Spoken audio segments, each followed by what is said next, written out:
بسم الله الرحمن الرحيم.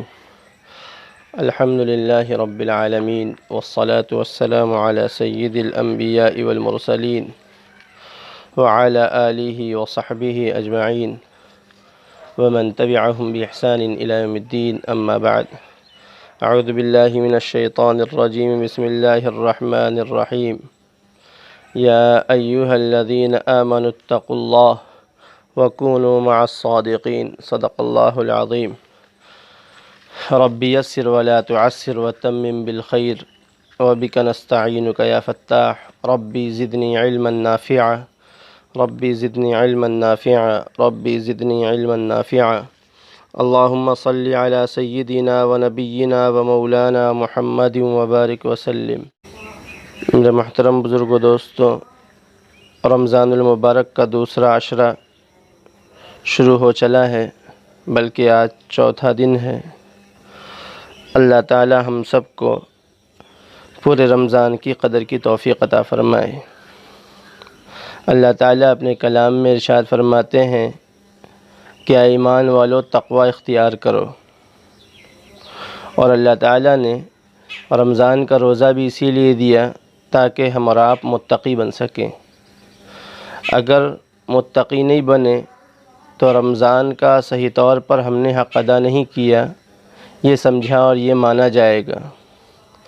اللہ تعالیٰ نے ہم سب کو یہ بہترین موقع دیا ہے کہ اللہ کے نیک بندوں میں اپنا شمار ہم سب کروا لیں، اور اس کے لیے آسان راستہ ہے گناہوں کا چھوڑنا اور اللہ تعالیٰ کی اطاعت کا کرنا۔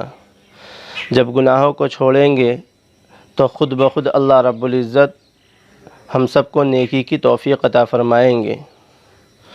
دنیا کا بادشاہ کام کے کرنے پر اجر دیتا ہے، لیکن ساری دنیا کا بادشاہ یہ کہتا ہے کہ تم نہ کرو تو ہم اجر دیں گے، یعنی تم جھوٹ نہ بولو اجر ملے گا، تم دھوکہ نہ دو اجر ملے گا، تم کسی کے ساتھ برا برتاؤ نہ کرو اجر ملے گا، تم حرام نہ کرو اجر ملے گا، تم شراب نہ پیو اجر ملے گا، تم غیبت نہ کرو اجر ملے گا، تم کسی کے ساتھ بیوانی کا معاملہ نہ کرو اجر ملے گا، تم کسی کو تکلیف نہ پہنچاؤ اجر ملے گا۔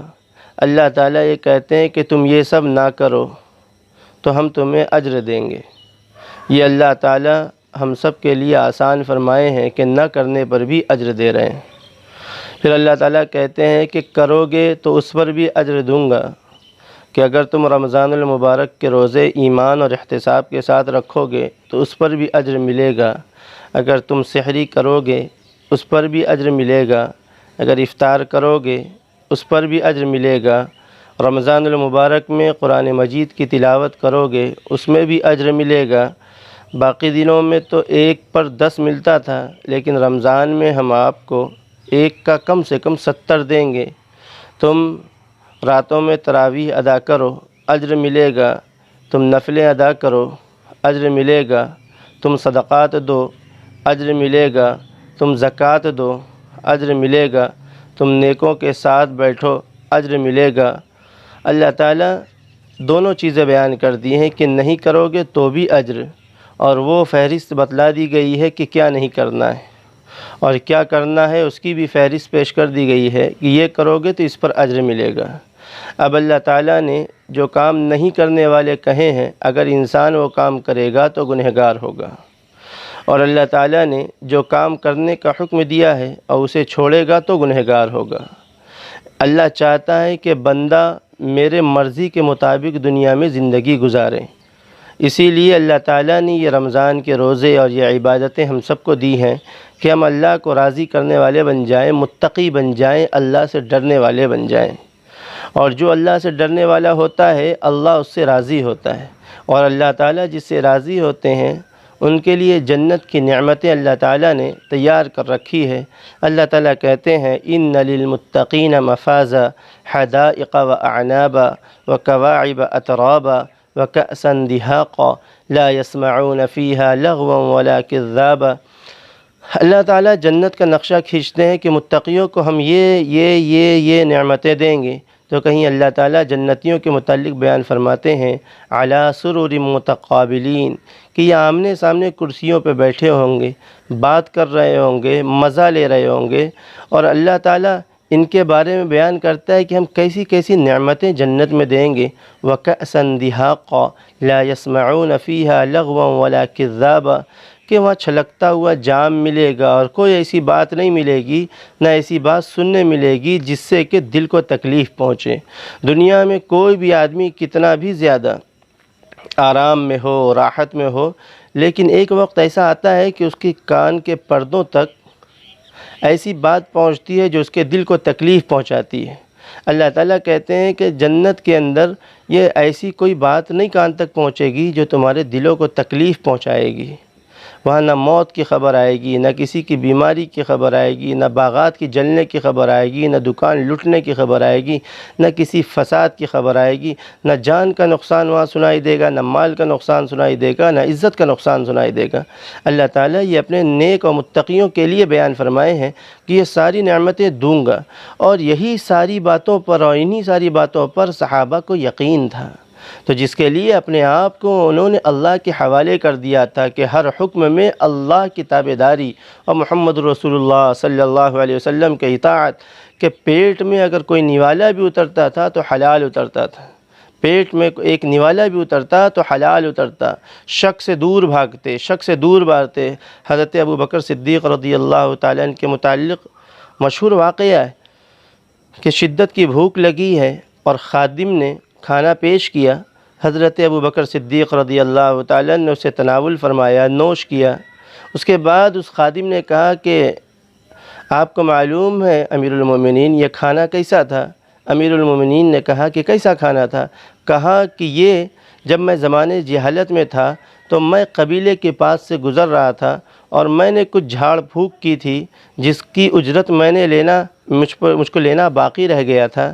آج میں اس راستے سے گزر رہا تھا، ان لوگوں نے وہ زمانے جہالت کی جھاڑ پھونک کی اجرت مجھے دی جس سے میں نے یہ کھانے کو تیار کیا۔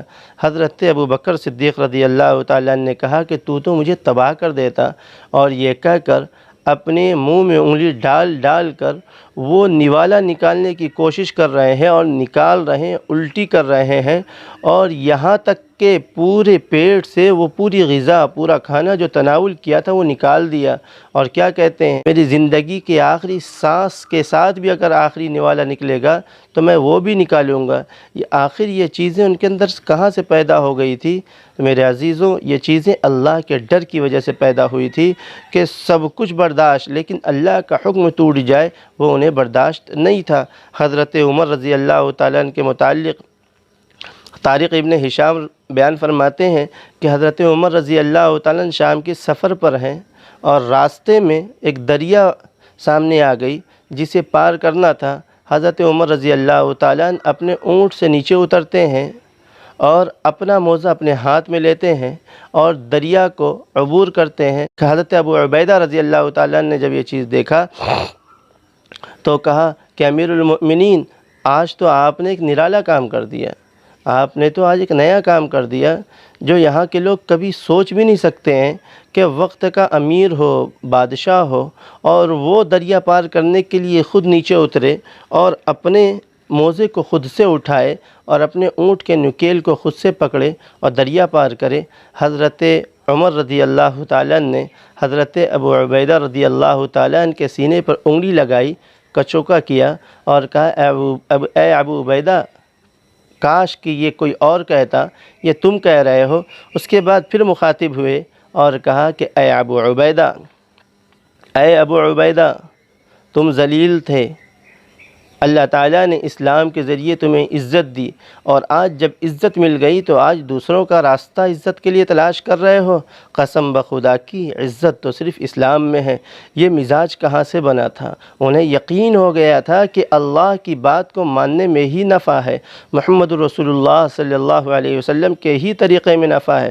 ان سب صحابہ کو اس بات کا یقین تھا کہ اللہ تعالیٰ نے جو ارشاد فرمایا ہے کہ لَقَدْ كَانَ لَكُمْ فِي رَسُولِ اللَّهِ أُسْوَةٌ حَسَنَةٌ، کہ سب کے لیے سب سے بہترین نمونہ محمد رسول اللہ صلی اللہ علیہ وسلم کی حیات طیبہ ہے۔ ہر معاملے میں وہ محمد رسول اللہ صلی اللہ علیہ وسلم کی زندگی کو نمونہ بنائے ہوئے تھے۔ ہر معاملے میں، عبادت میں بھی محمد رسول اللہ صلی اللہ علیہ وسلم کی زندگی کو نمونہ بنایا، معاملات میں بھی محمد رسول اللہ صلی اللہ علیہ وسلم کی زندگی کو نمونہ بنایا، معاشرت میں بھی محمد رسول اللہ صلی اللہ علیہ وسلم کی حیات طیبہ کو یہ سب کے سب لوگوں نے انہیں نمونہ بنایا تھا، جس کی وجہ سے اللہ ان سے راضی ہو گیا اور جس کی وجہ سے دنیا میں ہی انہیں رضا کا پروانہ ملا۔ آج کی تاریخ میں اور آج بھی جو صحابہ کے طریقے پر اور اللہ کے حکموں پر جو بھی عمل کرے گا، محمد رسول اللہ صلی اللہ علیہ وسلم کی بات کو جو بھی تسلیم کرے گا، وہ اس دنیا میں بھی عزت پائے گا اور آخرت میں بھی عزت پائے گا، اور اللہ تعالیٰ سے جو رشتہ موڑے گا، محمد رسول اللہ صلی اللہ علیہ وسلم سے جو رشتہ توڑے گا، وہ دنیا میں بھی ذلیل ہوگا اور آخرت میں بھی ذلیل ہوگا۔ وقت کا چاہے بادشاہ کیوں نہ ہو، وقت کا رئیس کیوں نہ ہو، اگر اس کی زندگی میں اللہ کے احکامات نہیں، محمد رسول اللہ صلی اللہ علیہ وسلم کے تعلیمات نہیں، تو اس کی زندگی اکارت ہے، اس کی زندگی تباہ ہے، اس کی زندگی تباہ ہے۔ اگر وہ توبہ کر لے تو زندگی بن گئی، اور اگر توبہ نہیں کرتا ہے تو اس کا مال اسے کوئی نفع نہیں دے گا، اس کی عزت اسے کوئی نفع نہیں دے گی، اس کا خاندان اسے کوئی نفع نہیں دے گا، اس کی مال اسے کوئی نفع نہیں دے گی، اس کی حکومت اسے کوئی نفع نہیں دے گی۔ اس لیے اللہ تعالیٰ نے ہم سب کو موقع دیا ہے کہ ہم اپنی زندگی کو سنواریں اور اس رمضان المبارک میں متقی بنیں، اللہ کو راضی کرنے والے بنیں، اللہ کو راضی کرنے والے بنیں، اللہ سے اپنے رشتہ کو مضبوط کریں، لو لگائیں، اس کے سامنے اپنی حاجتوں کو رکھیں اور اللہ تعالیٰ کو منائیں۔ آج اللہ ناراض ہے۔ حرم شریف جہاں پر سینکڑوں کی تعداد میں لوگ رمضان المبارک میں اعتکاف میں بیٹھتے تھے، آج وہ بہت سے مقامات اور بہت سی جگہیں جہاں پہ معتکف رہا کرتے تھے آج خالی پڑے ہیں۔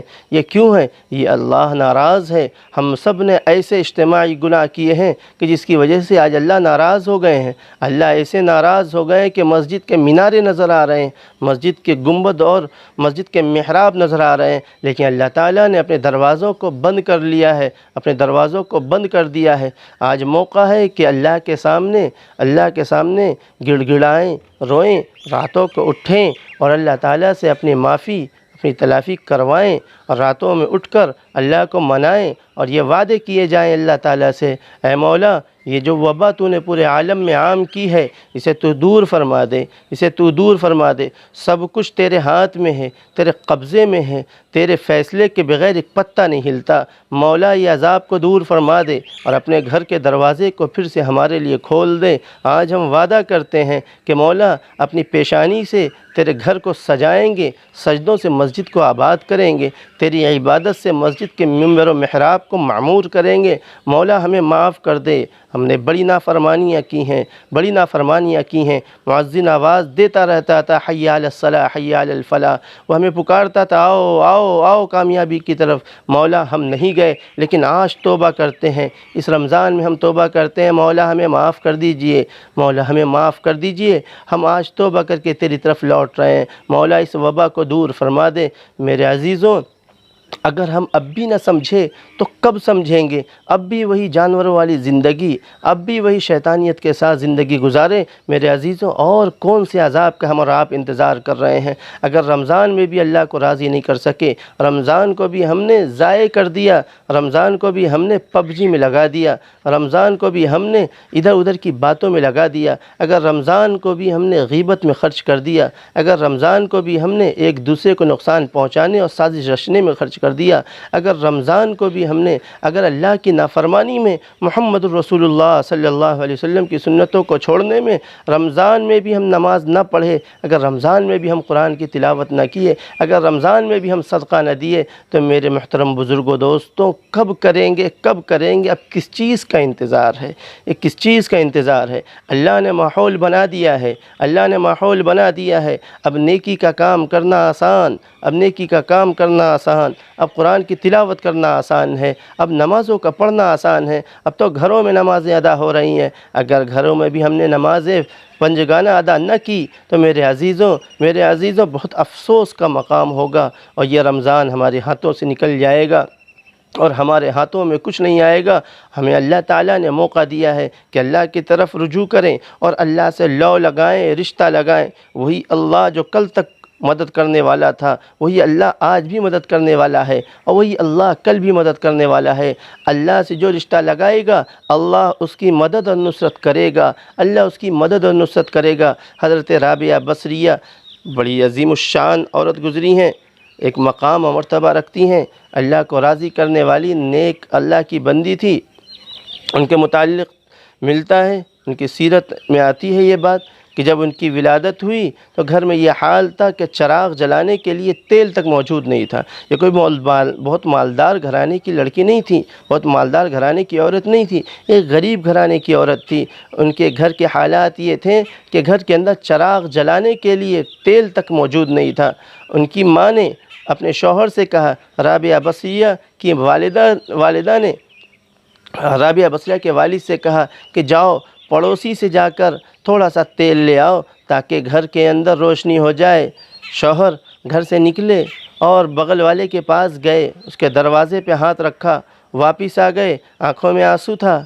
بیوی نے پوچھا تیل لائے؟ رابعہ بصریہ کے والد کہتے ہیں کہ بغل والا دروازہ نہیں کھولتا، جبکہ انہوں نے دروازہ بجایا ہی نہیں تھا، لیکن انہوں نے قسم کھا رکھی تھی اور اللہ سے ایسا رشتہ لگا رکھا تھا کہ اللہ تعالیٰ ان کی باتیں مانتا اور سنتا تھا۔ انہوں نے قسم کھا رکھی تھی کہ میں کبھی بھی کوئی چیز مانگوں گا تو صرف اپنے خالق سے مانگوں گا، اور اپنی بات صرف خالق کے سامنے رکھوں گا، مخلوق کے سامنے میں کوئی بات نہیں رکھنے والا۔ یہ انہوں نے اللہ سے وعدہ کیا تھا کہ خالق میں ہر معاملہ تیرے سامنے رکھوں گا، یہ سوچ کر پڑوس سے نہیں مانگا۔ رات میں جب سوتے ہیں تو خواب میں محمد الرسول اللہ صلی اللہ علیہ وسلم کی زیارت ہوتی ہے، اور محمد الرسول اللہ صلی اللہ علیہ وسلم کہتے ہیں کہ صبح والی بصرہ کے پاس جانا اور ایک کاغذ میں یہ مضمون لکھ لے کہ کاغذ میں یہ لکھنا کہ تم روزانہ صبح اور شام 100 مرتبہ میرے پاس درود شریف بھیجتے ہو، اور جمعہ کے دن 400 مرتبہ درود شریف بھیجتے ہو۔ اس جمعہ تم نے 400 مرتبہ جمعہ کے دن والی درود شریف نہیں بھیجی ہے، اس کے بدلے میں 400 دینار اس کاغذ والے کو دو۔ اللہ کے حبیب صلی اللہ علیہ وسلم نے خواب میں یہ بات رابعہ بصریہ کے والد کو کہا۔ جب آنکھ کھلی تو زر قطار رونے لگے اور کاغذ پہ اس مضمون کو لکھا اور دربان کو جا کر دیا۔ دربان نے جب اندر پہنچایا تو والی بصرہ پھوٹ پھوٹ کر رونے لگا، اور اس نے اعلان کیا کہ 10,000 درہم غربا میں تقسیم کیے جائے، اور 400 دینار اس حامل رقعہ کو دیا جائے۔ انہیں قریب لایا، گلے لگایا، پیار و محبت دیے، اور کہا کہ کبھی بھی کسی چیز کی ضرورت ہو تو تم مجھ سے بغیر کسی روک ٹوک کے مل جانا۔ میرے محترم بزرگوں دوستوں، یہ تعلق ہی تو تھا اللہ سے کہ محمد الرسول اللہ صلی اللہ علیہ وسلم خواب میں زیارت فرما رہے ہیں، خواب میں ملاقات فرما رہے ہیں۔ آج بھی اللہ مدد کرنے والا ہے، بس اللہ سے تعلق لگانے والا چاہیے۔ اللہ سے تعلق اگر ہم نے اور آپ نے لگا لیا اور اللہ کا ڈر اور اللہ کا یقین دل میں بیٹھ گیا، میرے عزیزوں، بڑی آسانی سے ہم اور آپ متقی بن سکتے ہیں، بڑی آسانی سے ہم اللہ کو راضی کرنے والے بن سکتے ہیں، بڑی آسانی سے ہم اللہ کو خوش کرنے والے بن سکتے ہیں۔ صحابہ کو ان ساری باتوں کا یقین تھا، انہیں اپنی ذمہ داریوں کا احساس تھا، انہیں اللہ کے احکامات کو پورا کرنے کا احساس تھا۔ وہ کسی بھی حال میں ہوتے، اگر افلاس کی حالت میں بھی ہوتے تو بھی اللہ کی باتوں کو مانتے، اگر دولت کی حالت میں ہوتے تو بھی اللہ کی بات کو مانتے، اگر حکومت میں ہوتے تو بھی اللہ کی بات کو مانتے، کسی صورت میں اللہ کو ناراض نہیں کرتے، کسی صورت میں اللہ کو ناراض نہیں کرتے۔ حضرت عمر رضی اللہ تعالیٰ عنہ کے متعلق آتا ہے کہ ایک سخت گرمی کا موسم ہے اور حضرت عمر رضی اللہ تعالیٰ عنہ دوڑے چلے جا رہے ہیں۔ حضرت عثمان رضی اللہ تعالیٰ نے دیکھا کہ امیر المومنین دوڑے چلے جا رہے ہیں، آواز دیا امیر المومنین کہاں تشریف لے جا رہے ہیں؟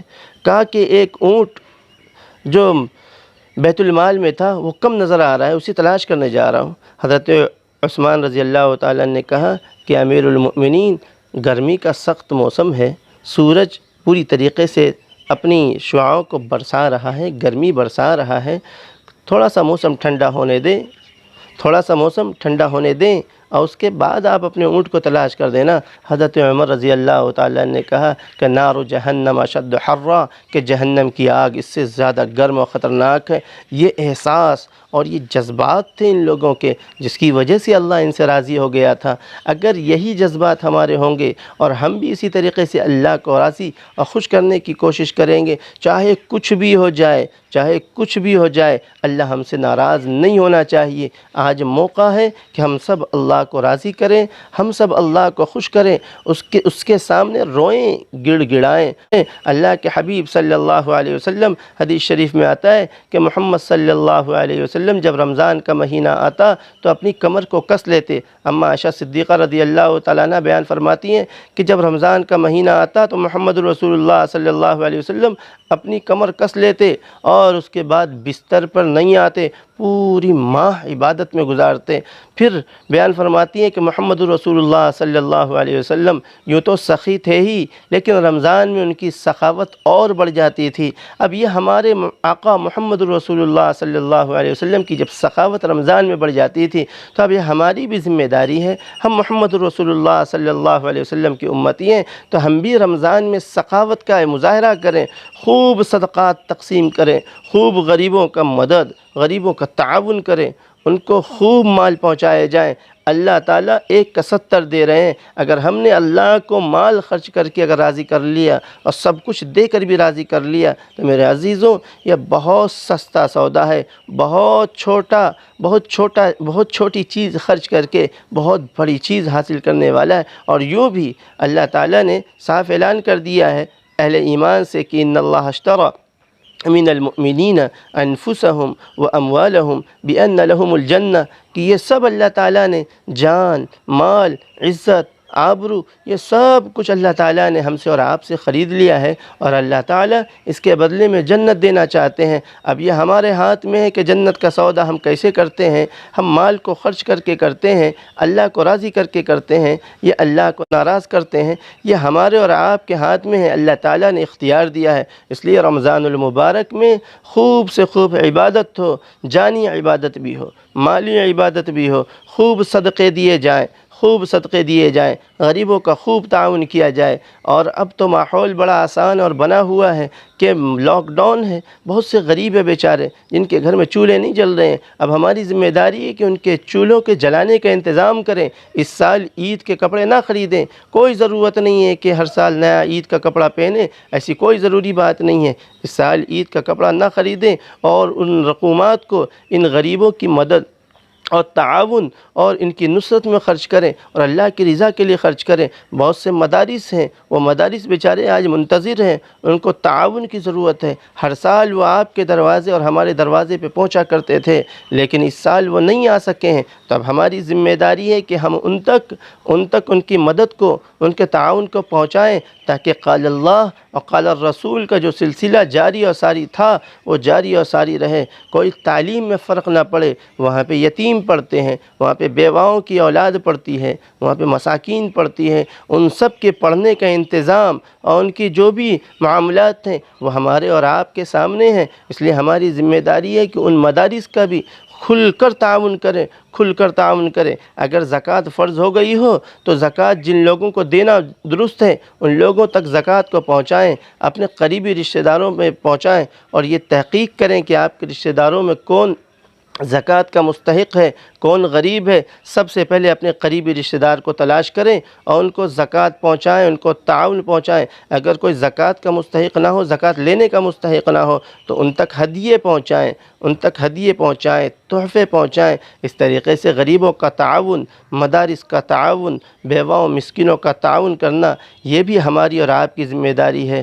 اللہ تعالیٰ سے ہم دعا کرتے ہیں کہ اللہ رب العزت ہم سب کو رمضان المبارک 100% اپنے حکموں کے مطابق گزارنے والا بنائے اور گناہوں سے بچ کر زندگی گزارنے والا بنائے، اپنے حقوق کو ادا کرنے والا بنائے۔ اللہ تعالیٰ ہم سب سے راضی ہو جائے۔ ملک میں جو یہ وبا عام ہے، اللہ تعالیٰ اس وبا کو دور فرمائے۔ وما علینا الا البلاغ۔